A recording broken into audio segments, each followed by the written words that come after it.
Bonjour, bonjour à toutes et bonjour à tous. Alors, il s'agit de la vidéo numéro 11 d'ailleurs, et je voulais remercier donc tous, mais en particulier ceux qui me suivent régulièrement.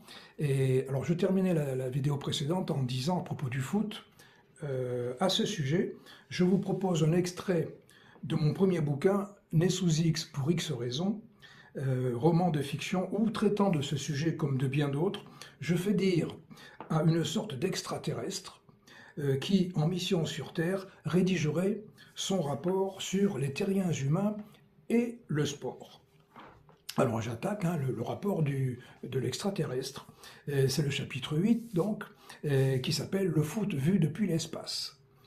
Depuis leur apparition sur cette planète qu'ils appellent Terre aujourd'hui, les terriens humains, pour éliminer leur trop-plein d'énergie, pratiquent seuls ou à plusieurs des activités appelées jeux, qui par la même occasion leur procurent du plaisir. Ce phénomène est surtout observé chez les jeunes sujets de nombreuses espèces terrestres, animales ou humaines. Ce dernier mot, humaine, étant au singulier, car toutes nos observations montrent qu'il n'y a sur Terre qu'une seule race d'êtres humains. C'est le type particulier d'intelligence propre aux terriens humains qui rend certains d'entre eux sensibles aux différences de couleur de peau. Curieusement, ce phénomène n'est pas observé chez leurs petits,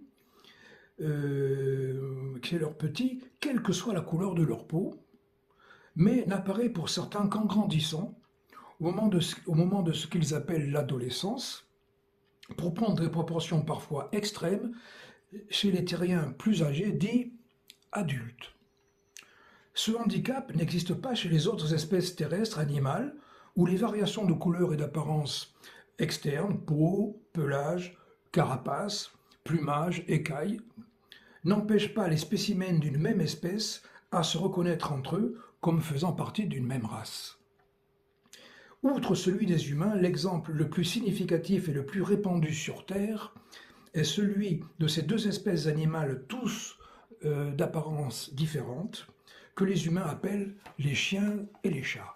Il y a sur Terre de très nombreux terriens qui pensent qu'il existe, il y a encore sur Terre de très nombreux terriens qui pensent qu'il existe plusieurs races humaines distinctes, les noirs, les blancs, les jaunes, les rouges, et même d'autres plus ou moins bien définis.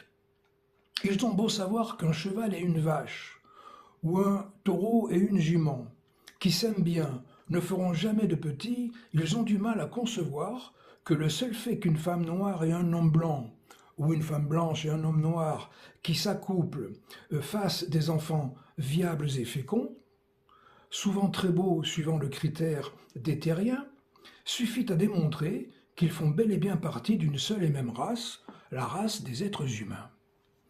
Dans le sport, et dans celui qu'ils appellent football en particulier, cette ignorance de la part de beaucoup de supporters, mais pas seulement, est à l'origine de nombreuses violences physiques sur le terrain, dans les tribunes et aux alentours des stades, et à minima de propos hostiles et injurieux que les humains ont qualifiés improprement de racistes. Impropre puisqu'il n'y a qu'une seule race. Contrairement à ce qui se passe en général dans les autres sports, il a été observé que la pratique du football provoque chez les joueurs, surtout professionnels, une augmentation très nette du nombre de crachats à la minute et au mètre carré. Il s'agit de l'expulsion par la bouche d'une sorte de liquide blanchâtre, produit par des glandes dites salivaires, sécrétion digestive qui normalement est surtout destinée à la mastication des aliments et à être ingurgitée pour faciliter le travail de leur estomac. Même quand le terrien ne mange pas, ces glandes continuent à produire cette sécrétion. Mais en moindre quantité, la salive est nécessaire à son système digestif étant naturellement avalée au fur et à mesure. Il en a été déduit que le phénomène du crachat sur les terrains de football n'est en rien d'ordre physiologique, mais plutôt d'ordre psychologique. D'autant que certains joueurs, mine de rien, semblent mettre dans ce geste une signification toute particulière, à l'encontre d'un autre joueur ou de l'arbitre. Il a aussi été remarqué que parfois, un joueur crache maladroitement sur lui-même. Il se pourrait qu'il s'agisse là de ce que certains terriens qualifient de acte manqué réussi. Une sorte de juste retour des choses, en fait, le joueur ayant très probablement, mais inconsciemment le plus souvent, quelque chose à se reprocher. Cela dit, grâce aux capacités intellectuelles et cognitives de l'espèce humaine, même si on vient de le voir à propos du racisme et du crachat dans une moindre mesure, elle reste très inférieure aux nôtres. Alors le mec, je rappelle qu'il est extraterrestre, hein, il regarde depuis sa planète là-haut. Hein. Et du fait de la diminution des activités physiques qui en découlent, ces jeux se sont peu à peu organisés en compétition entre individus, groupes, villages, villes, régions, pays, continents. Sauf lorsqu'il s'agit de plusieurs compétitions réunies en un même lieu, il ne parle plus aujourd'hui de jeu, qui fait surtout référence à des notions de plaisir et de défoulement, mais de sport, qui fait davantage appel à des notions de victoire, d'exploit, d'honneur, d'ego, de reconnaissance et surtout de récompense en nature ou en espèces. Contrairement au jeu, l'activité sportive des humains nécessite plus ou moins un travail préparatoire dit entraînement, parfois intensif, à tel point qu'aujourd'hui certains Tyriens ont fait du sport un véritable métier.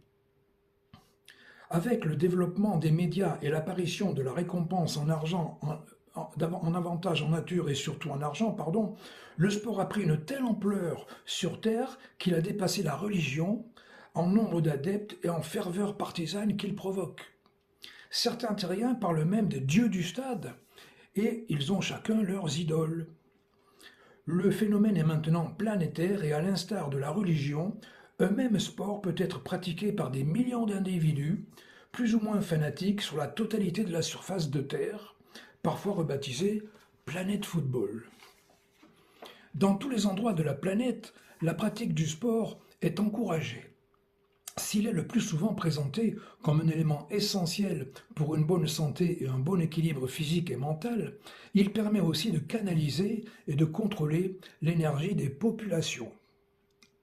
Mais il est surtout devenu un objet de commerce qui contribue à assouvir chez de très nombreux terriens humains leur désir de célébrité, de pouvoir et de possession. Mais ce sont surtout les supporters et les spectateurs, dont la majeure partie est peu pratiquante mais très croyante, en matière de sport bien sûr, qui sont la cible privilégiée du gigantesque commerce de masse organisé autour du sport et qui, dans bien des esprits, a supplanté la religion et les dieux traditionnels. Parmi tous les sports pratiqués par les Tyriens, c'est le football qui en est le plus représentatif et de loin. Voilà, on va s'arrêter là pour la lecture du compte-rendu donc de cet extraterrestre hein, qui voit les choses de sa planète là-haut, d'accord. Et on continuera la lecture de son rapport dans le prochain numéro, c'est-à-dire dans la vidéo numéro 12. D'ici là, portez-vous bien, merci de me retrouver dans 2-3 jours. Et puis, on continuera la lecture du bouquin. Et là, on en est à la mi-temps, à la moitié du bouquin.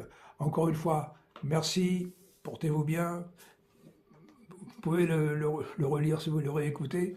Et puis, on lit la suite à la prochaine fois. Salut, merci, ciao.